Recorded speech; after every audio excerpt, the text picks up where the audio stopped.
Ehud Olmert, thanks so much for joining AM Agenda. We appreciate it. This looks like it could be a long and protracted war with Hamas. Is that your view? How does this war end? Well, it very much depends on, of course, on the present interim period. It's not clear yet whether the truce or the ceasefire will continue for a couple days more or more than just 2 days. I don't know, but what I heard, I don't speak for the Israeli government. I don't speak in any official capacity, but the statements made by the ministers in the cabinet, including the prime minister, is that at the end of this interim period, short interim period, we will continue the battle. So it's supposed to continue. There was a very interesting statement made a few minutes ago by the partners of the prime minister in the coalition. They said if they will stop now the battle and they will make an agreement, then we immediately break the coalition government and go out, which may cause the collapse of the government. So it's likely that at some point, sooner than later, the military campaign will continue.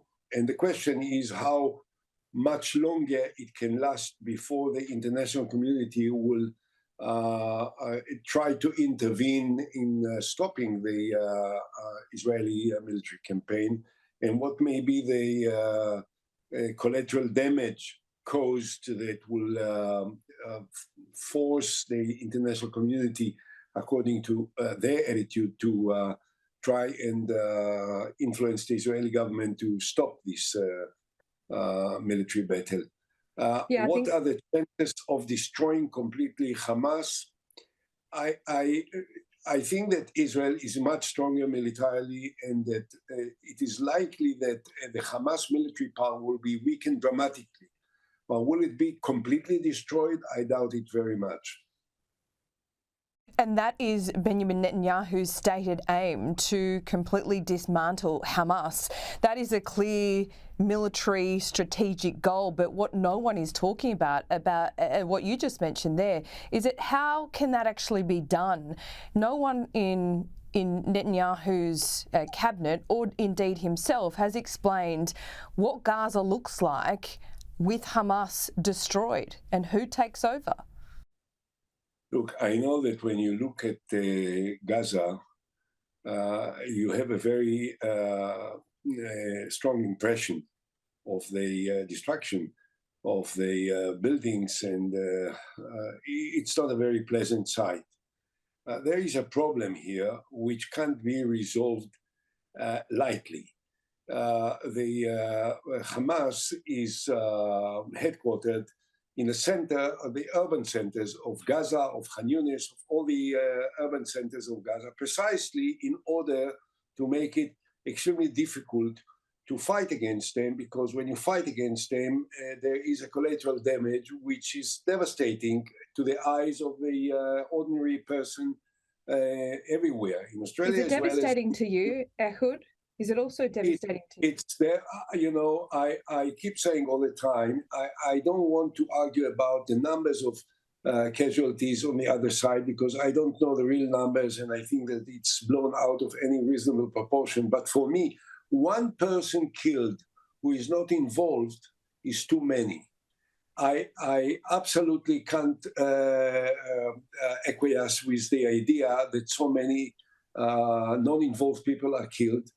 And yet, at the same time, this is what happened in our side as well, when 1,500 citizens were butchered and beheaded and slaughtered in the most atrocious manner by the Hamas people. So this is a very difficult and a very painful situation, and there is not a simple answer, and something that I can say that will satisfy the conscience of myself and of many other people across the world. And yet at the same time, I have to think about the possible ramifications if Hamas will continue to exist as a military power and will continue to try and upset the balance in the Middle East, and will continue to attack innocent Israelis, and will continue to launch missiles that force hundreds of thousands of people to sit in their safe rooms or in the shelters day in and day out for years and years and years.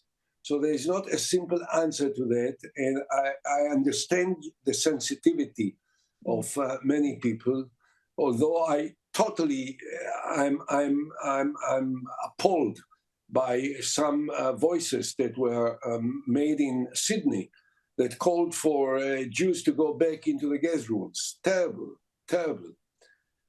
So this is a complex situation.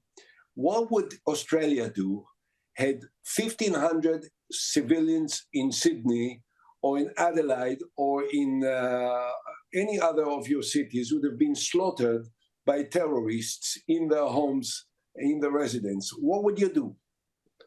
Would you not react? Would you not reach out for the killers and do everything you can in order to eradicate them, to break their military power? This is a problem which doesn't have a simple answer. What I can say is that, and I'm not a supporter of this government in Israel, as you may know. I'm in opposition to Netanyahu and this gang of thugs. But it is the overwhelming majority of Israelis share this view that Israel must break down the military power of Hamas.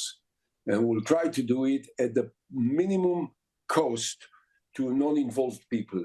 And that's what we try to do. Therefore, we force them to move out of Gaza in order not to be in the center of the military action. And now we'll have to probably move them into another part so that they will not be in the military action in the south part of Gaza. Mm-hmm. And we hope that there will not be many non-involved people affected.